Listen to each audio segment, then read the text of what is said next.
Мына президентибиздин алдыбызга койгон тапшырмаларын, негизги маселелерин биз чечип атабыз.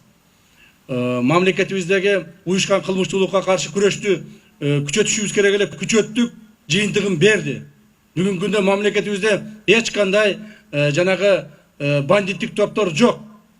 Уюшуп алышып, бандиттик кылып, баягы ишкерлерди тоноп, же болсо бирөөнү коркутуп үркүткөн эч ким жок. Андайлар болсо, аларды дагы жоопко тартабыз. Ушул тарабынан биз тартипти орноттук.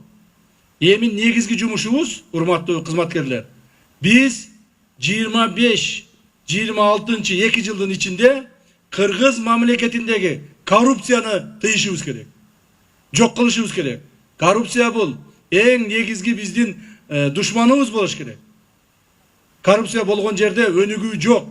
Коррупция болгон жерде мамлекеттин түзүлүштүн бекемдиги жок болот.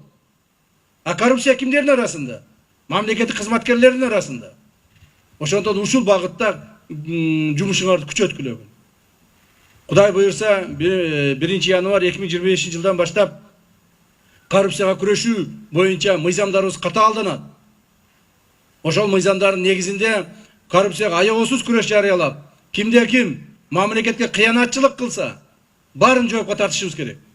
Ушундайларга багыттыңарды алгыла. Баткен облусунда ушул мамлекеттик кызмат иштегендердин бардыгынын жумуштарын карап, текшерип, мыйзамдуулугун карап, эгерде коррупциялык схемаларды түзгөн болсо, алар жоопко тарткыла.